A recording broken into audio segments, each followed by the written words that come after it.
Could you read what's on this paper aloud? The woman's hand didn't tremble, but her voice flattened, too smooth, a warning. Beside her, assistants froze in their chairs. The man standing at the far end tapped the glass frame in his pocket, then looked up, face without expression. It's a list of shareholders, he said, even. You want more, or is this enough?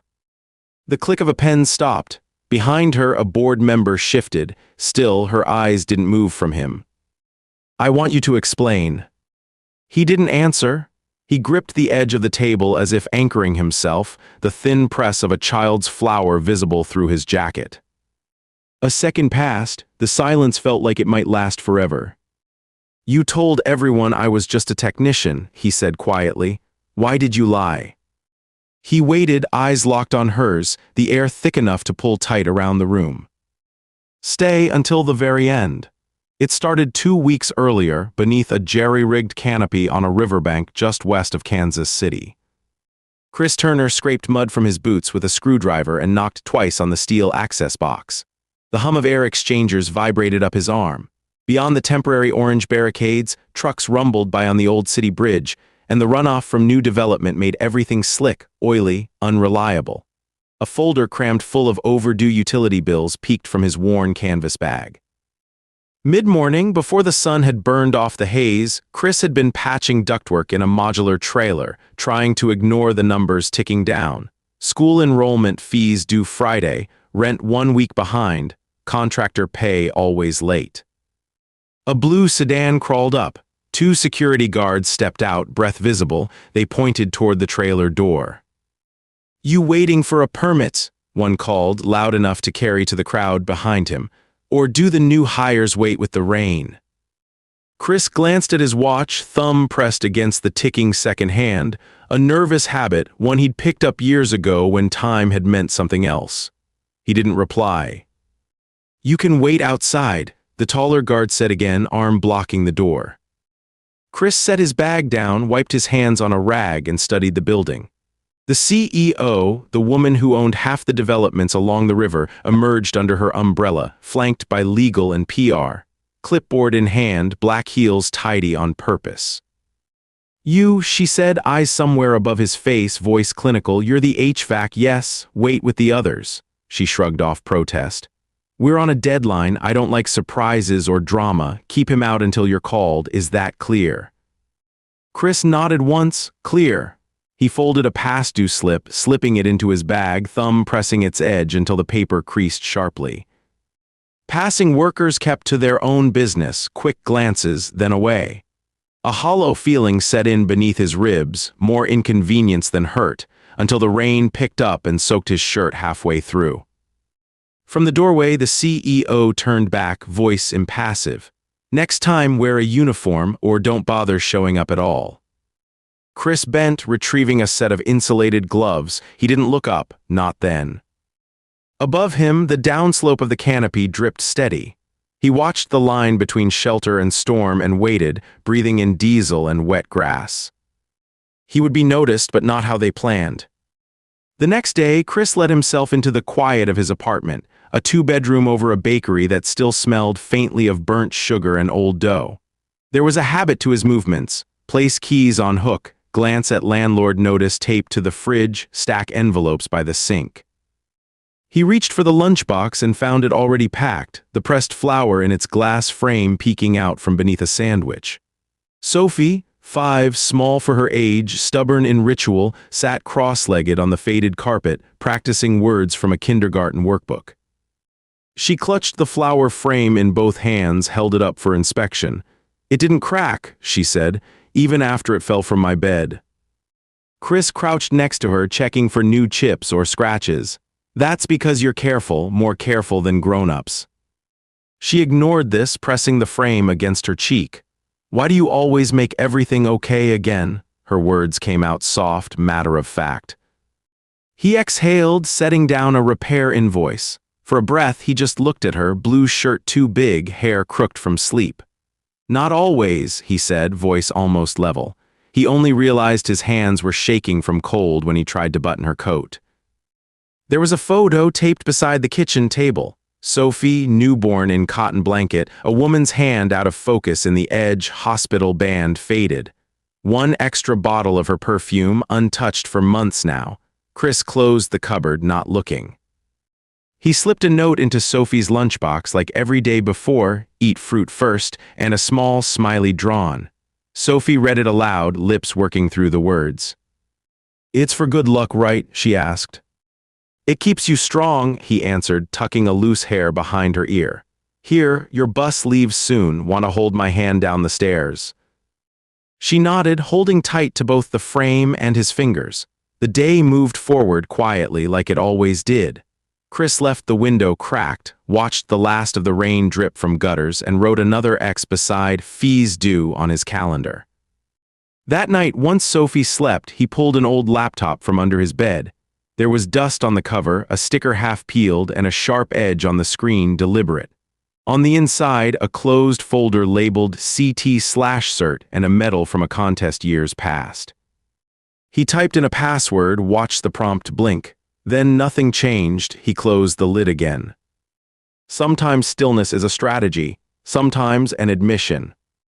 3 blocks away, in a high-rise perched above the city's swollen river, Callista Voss sat in her glass-walled office, flanked by nighttime.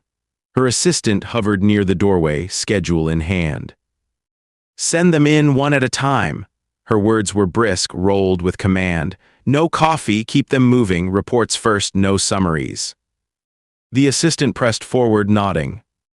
Callista's phone buzzed against a stack of contracts. She glanced, thumb flicking a message aside. A photo lit the background, a man and young boy smiling, a white lanyard around the child's neck. The image froze her for a full second. Across her screen, headlines, redacted email threads, half-drafted press release. She drummed her nails once, then swiped open a file. Bridge inspection delays. Next to it, an article years old. CEO's spouse found after tragic jump. She moved past the headline quickly, but not before the words wormed into the silence. "Get the legal team in here," she said to the assistant. "And find Turner, the technician. I want him up to speed or out of here by tomorrow." The assistant hesitated, then left. Callista scanned her calendar. Press conference Thursday at 4, shareholder update. Contracts on the river development hung at the edge of possible collapse. Messages unanswered from her sister, signing off at odd hours.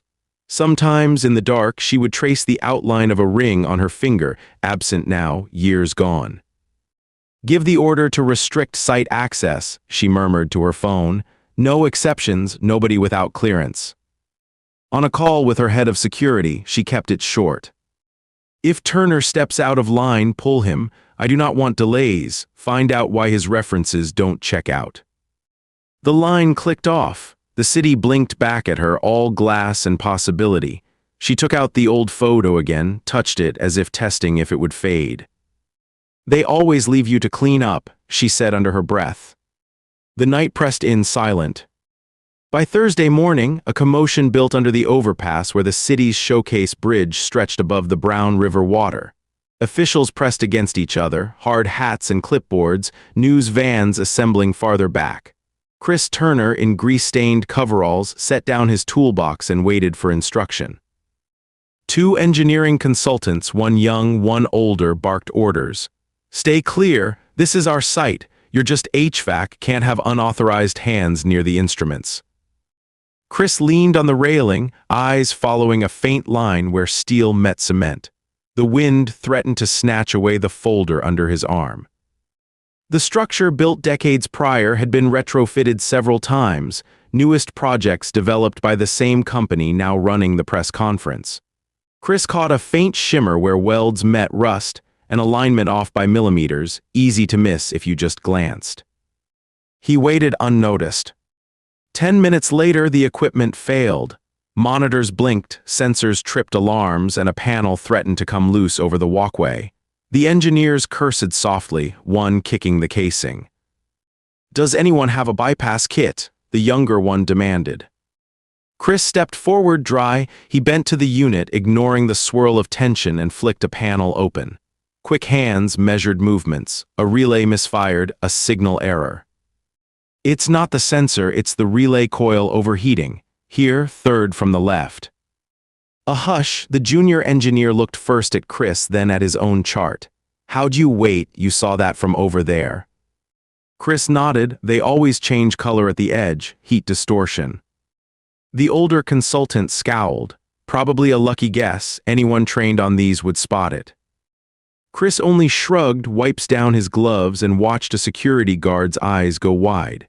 The ally, Carla, sidled closer, voice low. That's not a lucky guess.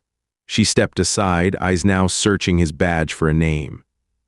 Callista Voss arrived just as the equipment reset, eyes sharp, heels striking. Is it done? She asked, not to Chris but to the consultants. Fix it and get out. This project is on the line and I don't have patience for theatrics. Carla lingered, clipboard pressed against her chest. She watched as Chris replaced the panel with clinical precision, every motion undistracted. The guard's fingers trembled, eyes darting between the relay and Chris. I've seen this before, Carla whispered to herself, 20 years ago. After the crowd drifted away, Carla stood by the portable fence, eyes narrowed. She tapped her phone, moving in deliberate steps along the path back to the trailers. Her thoughts spun, name, face, the shape of a protocol she hadn't seen since early training. That night, as the rain hammered windows, Carla sat at her laptop in a one-bedroom apartment, searching internal company directories. She found Turner minimal record, spotty gaps, one entry in a vendor log, no digital footprint. She opened LinkedIn, nothing. But in an archived personnel file way back, Turner, Chris, systems architect, resigned 2010. She blinked, scrolling. A digital certificate listed him as lead secure network architecture, Seven Rivers project. She cross-checked. The same company, but a different subdivision. She muttered under her breath, this can't be the same guy. Yet the birth date fit, the city matched, and an old group photo. Chris at 30, neutral expression, a child's hand tugging at his sleeve. A knock interrupted her. She flipped her screen down, heart pounding. Meanwhile, at the apartment, Sophie watched cartoons on low while Chris scrubbed at oil stains on his boots. She hugged the pressed flower frame to her chest. Daddy, why does she pretend the cartoon cat can talk when cats caw? He paused, water dripping from his hands. Sophie pressed on, voice soft. Sometimes people are just pretending, right? Cause they're sad or something, but it's okay to be friends. He set the dish in the rack and crouched down, meeting her eyes. She needs a friend, huh? Sophie nodded. Yeah, people do. On Chris's phone, a calendar alert chimed. School fees due Friday, press conference 4 p.m. That same evening, Carla requested the physical project file from records. It would take a day to fetch from off-site, but she pressed urgent on her request. At the site, the CEO's corporate enforcer arrived. Leon, heavyset, clipboard in hand, smile that didn't reach his eyes. Chris Turner, he intoned. Miss Voss says you're needed for a quick equipment check, but the contract's up tomorrow, so don't make this a habit. People don't like unnecessary changes. Carla, passing nearby, froze, then stepped forward. He's here on request. Scheduled consult. Don't overstep. Leon's eyes narrowed. I take my orders from higher up. Then read the schedule again. Carla shot back, clipped. Leon stared, then retreated. Afterward, Chris was offered a check for time. He refused, a small smile. I'm just doing what's needed, not for sale. Carla pressed a card into his palm. Call me if things get weird. Chris kept the card just in case. Later that night, Carla watched rain streak her window and scrolled the company registry. She found a pending update, majority shareholder additions, scheduled for announcement at the press conference. She paused, scanning for familiar names. One stood out, understated but unmistakable. C. Turner, Seven Rivers Holdings, majority stakeholder, provisional. The screen blinked, cursor hovering. He had never been just a technician. By Friday, pressure built like a gathering storm. Callista Voss, pacing her office, issued fresh orders. Blacklist him, remove site access, call his employer, no more contracts. If he steps foot near our assets again, have security there in two. Get a list of every vendor he's worked with." Her legal assistant checked something on her phone, then whispered, "School called, they're missing enrollment forms for Turner's kid. Should I reply?" "Flag it," Callista snapped. "Critical priority, no enrollment without payment, 0 exceptions." She sat at the table, jaw set, tapping her manicure against a napkin. "It never ends," she whispered, so low no one heard. An hour later in the lobby, she crossed paths with Chris, cardboard box from his locker underarm. "Lost your ID?" she asked, tone glinting. "This area is for staff only." He set the box down slow. "Just collecting my things, all clear per instructions." Several of her staff clustered at the doors, watching the exchange. Callista's smile didn't reach her eyes. "Next time, be sure you're expected." Carla waited by the elevators, catching Chris's gaze, nodding toward a side exit just in case. As Chris left, he checked his phone, thumb hovering over Carla's card. He dialed. "This is Turner. Yes, you can come now." His voice betrayed nothing. Across the city, Sophie clutched her pressed flower at recess, frowning as a teacher kneeled beside her. "You don't have to go home yet, right?" she whispered. "Just because Daddy said he had to work." But the teacher only smiled, uncertain. "Not today, honey." Chris watched from the parking lot across the street, guilt settling in his stomach. He should not have made this her problem. The press conference was set for 4 p.m. on the dot. Rows of seats filled in the reflective lobby at Riverfront Towers, cameras arranged, news media eager for announcement. Callista Voss strode in, flanked by board members, face untouched by nerves, movements as precise as a math problem.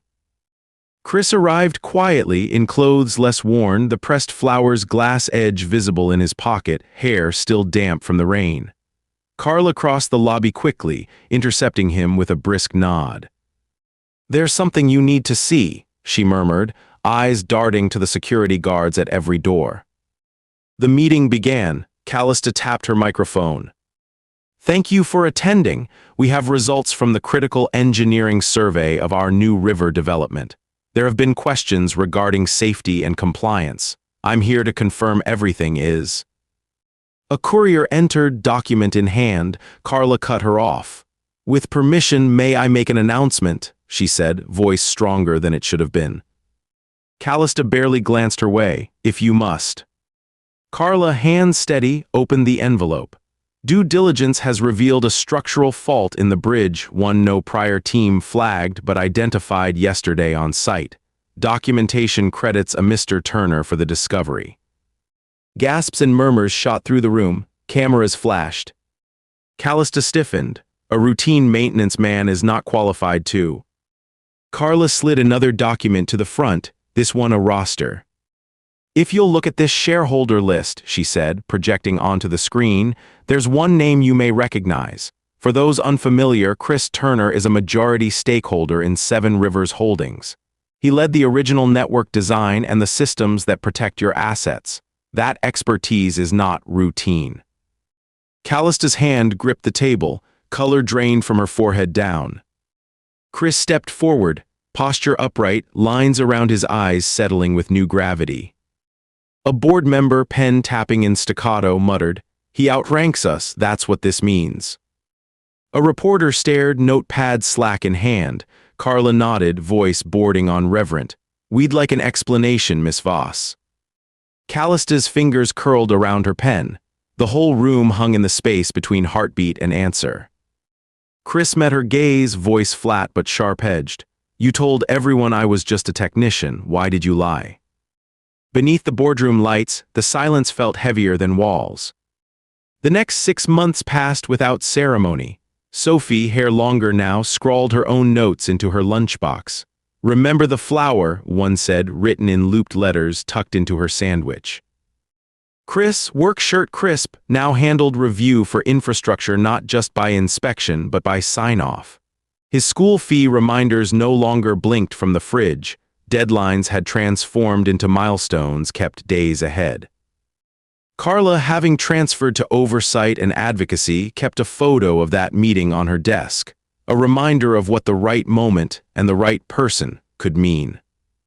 Callis DeVos stepped down quietly. The company released a single line to the press. No announcements, no drama. On a Thursday afternoon, Chris picked up Sophie from school. She handed him the pressed flower, its frame polished, new tape at one edge. "Are you still making everything okay?" she asked, chin tipped up. He squeezed her hand, bent to meet her eyes. "I'll always do my part, but sometimes I need help too." She grinned, tucking the flower into his pocket. The two walked side by side, shadow passing in tandem past the water's edge. In the quiet that follows exposure, after the press lights cool and the city's questioners move on, what remains is the subtle recalibration. A new truth, impossible to unsee. Sometimes vindication is not the loudest sound. Sometimes it is a pressed flower surviving every fall quietly in a frame. Chris's phone buzzed in his back pocket as he and Sophie neared the bakery's corner. High clouds stretched thin and gold along the edges of the sky. He let her bounce ahead, skipping cracks, flower frame tight in her hands. Only when she was safely within arm's reach of the stoop did he check the screen, blinking at a message from Carla. "Board wants you for oversight. 9 a.m. sharp. Don't be late, boss." He smiled quietly. The word felt like a borrowed coat, strange but warm. Inside, the bakery's owner, Mrs. Leung, waved them both in. "End of day, there's sweet bread for the champion." She handed over 2 small parcels, ignoring Chris's half-hearted protest. "Dad found something important, Mrs. Leung," Sophie announced, pressing her face to the glass of the pastry case. "He stopped a bridge from breaking." Chris made a face, Sophie not so loud. Mrs. Leung just laughed, eyes kind. "I read in paper you did good, city is thankful." He nodded, suddenly shy. "Just doing my part." Sophie grinned, swinging her backpack onto a chair. She unwrapped the bread, divided it between them, and held up the pressed flower again. "Can we put it by your desk now?" she asked. Chris considered his desk. These days was a battered old table against the kitchen wall, still scattered with project files, invoices, and now a slim new laptop courtesy of Seven Rivers Holdings. But the pride in her eyes made any argument pointless. He rested the frame atop the heap of folders, oriented so the blue petals caught the sunlight through the window. "Right there," he said, "that way I don't forget." Sophie nodded, satisfied, and climbed onto his lap as he reviewed his emails. She traced the outline of his hand with tentative fingers.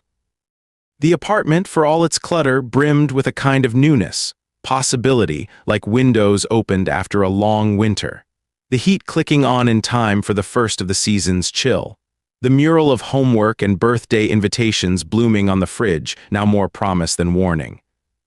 Chris opened a message flagged as urgent. It was from Carla. She had attached a scanned copy of the original project blueprint, the one Chris had argued years ago should include redundancy protocols everyone else called overkill.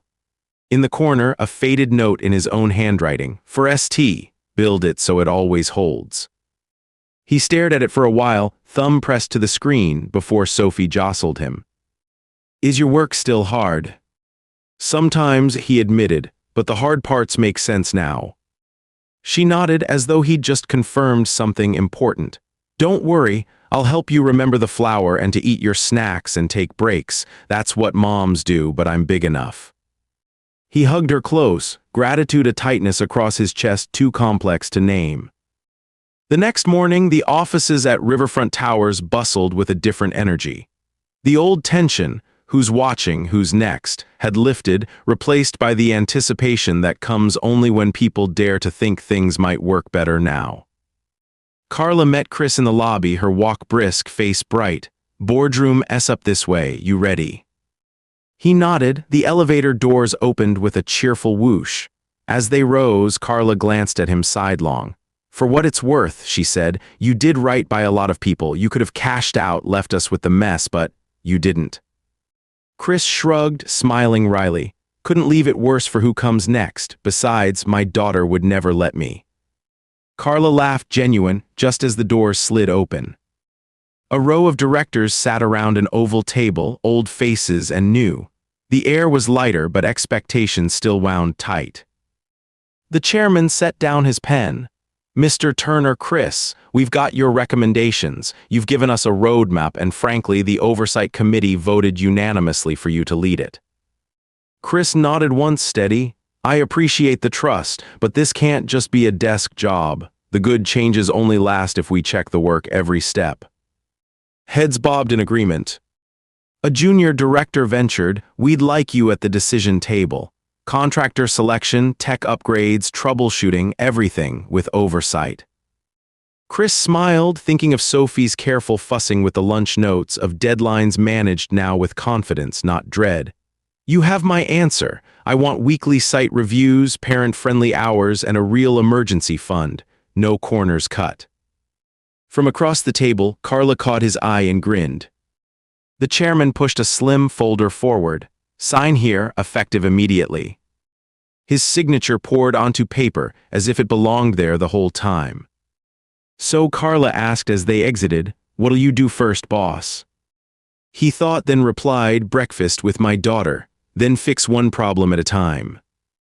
Across town, Callista Voss watched the headlines crawl across her TV. New board, new oversight, Seven Rivers Holdings rebuilds trust. Her apartment was immaculate, views stretching along the water. The world outside felt distant, as if she'd stepped sidewise out of reality just for a little while. She held a mug, hot tea cooling in her grasp. There was a photo tucked behind a stack of unopened mail, a boy and man on a bridge, laughing, sunlight lending the scene a golden cast. A note in careful cursive on the back, "Strength is more than surface. Love always." Callista considered the phone. She could call her sister, could try, but instead she watched the skyline. She'd lost the company, yes, but with distance, the endless anxiety of holding everything together no longer pinned her breath. She had time now to reckon with her own story.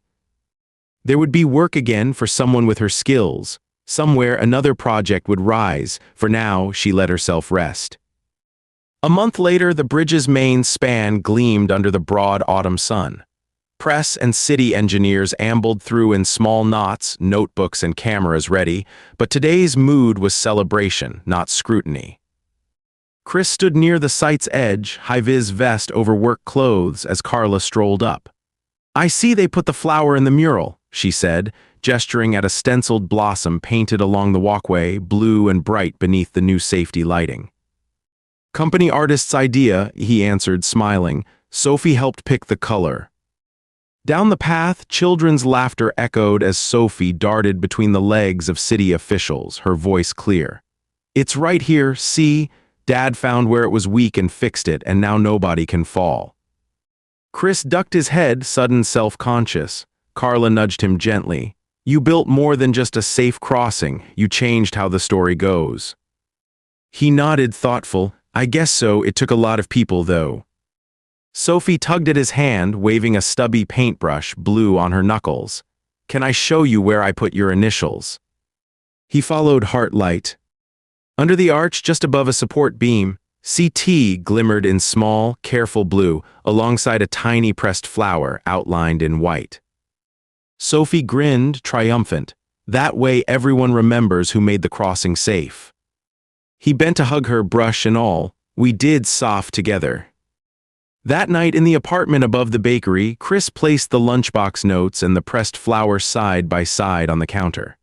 There were bills to pay, projects to oversee, lessons to check, but the pile was orderly, surmountable.